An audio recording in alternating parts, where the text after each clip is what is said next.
السلام علیکم، کیسے ہیں آپ سب؟ آئی ہوپ کہ آپ سب ٹھیک ہوں گے۔ آج کا ہمارا ٹاپک ہے بے نمازیوں کے انجام۔ تو چلیے ویڈیو کو سٹارٹ کرتے ہیں۔ بے نمازی کا انجام، پارہ نمبر 30 سورہ الماؤن، آیت نمبر 5 اور 6 آیات کا ترجمہ ہے، اور ان نمازیوں کے لیے خرابی ہے جو اپنی نماز سے بھولے بیٹھے ہیں۔ حضرت ابن عباس رضی اللہ عنہ سے روایت ہے کہ جہنم میں ایک ویل نامی خوفناک وادی ہے جس کی گرمی سے خود جہنمی پناہ مانگتا ہے، اور یہ اس شخص کا ٹھکانہ ہے جو نماز کو گزار کر پڑھتا ہے، یعنی دیر سے پڑھتا ہے۔ جو شخص نماز کے معاملے میں سستی کرے گا، اللہ تعالیٰ اسے 15 سزائیں دے گا۔ ان میں سے 6 دنیا میں، 3 موت کے وقت، 3 قبر میں، اور 3 قبر سے نکلنے کے بعد ہوں گی۔ دنیا کی 6 سزائیں اللہ تعالیٰ اس کی عمر سے برکت ختم کر دیں گے۔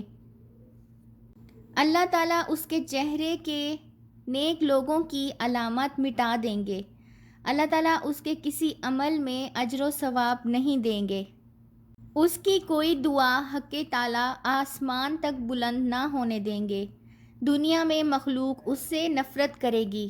نیک لوگوں کی دعا میں اس کا کوئی حصہ نہ ہوگا۔ موت کے وقت اللہ تعالیٰ اس کے اوپر 3 سزائیں مسلط کریں گے۔ پہلی سزا یہ ہے کہ وہ ذلیل ہو کر مرے گا، دوسری سزا کہ بھوکا مرے گا، تیسری سزا مرتے وقت اتنی سخت پیاس لگے گی کہ اگر سارے دریاؤں کا پانی بھی اسے پلا دیا جائے تو بھی اس کی پیاس نہیں بجھے گی۔ قبر میں اللہ تعالیٰ اس پر 3 سزائیں مسلط کریں گے۔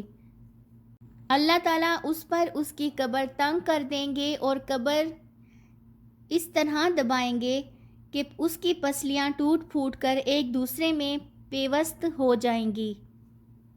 اس کی قبر میں آگ بھڑکا دی جائے گی جس کے انگاروں میں وہ دن رات الٹ پلٹ ہوتا رہے گا۔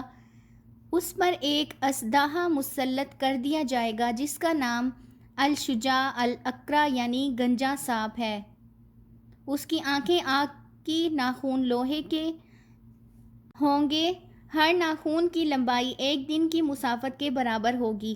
وہ گرجدار بجلی کی آواز میں کہے گا کہ میں الشجاع اقرع ہوں، مجھے میرے رب نے حکم دیا ہے کہ میں تجھے فجر کی نماز ضائع کرنے کے جرم میں صبح سے لے کر ظہر تک، اور ظہر کی نماز قضا کرنے کے جرم میں ظہر سے لے کر عصر تک، اور عصر کی نماز قضا کرنے کے جرم میں عصر سے لے کے مغرب تک، اور مغرب کی نماز چھوڑنے پر مغرب سے لے کر عشاء تک، اور عشاء کی نماز قضا کرنے میں عشاء سے لے کر صبح تک ڈستا رہوں گا۔ جب بھی وہ سانپ ضرب لگائے گا تو مردہ 70,000 زمین میں دھس جائے گا، تو اپنے ناخن زمین میں داخل کر کے اس کو نکالے گا، اور یہ عذاب اس پر قیامت تک مسلط رہے گا۔ اللہ ہمیں عذاب قبر سے پناہ دے۔ قیامت کے دن اللہ تعالیٰ اسے 3 سزائیں دے گا۔ اللہ پاک اس پر ایک فرشتہ مسلط کرے گا جو اسے منہ کے بھل گھسیٹتے ہوئے جہنم کی طرف لے جائے گا۔ حساب کے وقت اللہ اس کی طرف ناراضگی والی نظر سے دیکھے گا جس سے اس کے چہرے کا گوشت جھڑ جائے گا۔ اللہ تعالیٰ اسے حساب میں سختی سے لیں گے جس سے زیادہ سخت ترین عذاب کوئی نہ ہوگا، اور اللہ تعالیٰ اس کو دوزخ میں لے جانے کا حکم صادر فرمائے گا، اور جہنم بہت برا ٹھکانہ ہے۔ اللہ سبحانہ و تعالیٰ ہم سب کو سمجھنے اور نیک اعمال کرنے کی توفیق عطا فرمائے، اور 5 وقت نماز کا عادی بنائے۔ آمین ثم آمین۔ مزید ویڈیوز دیکھنے کے لیے چینل کو سبسکرائب کر لیں اور پچھلی تمام ویڈیوز دیکھ لیں۔ ملتے ہیں نیکسٹ ویڈیو میں، تب تک اللہ حافظ۔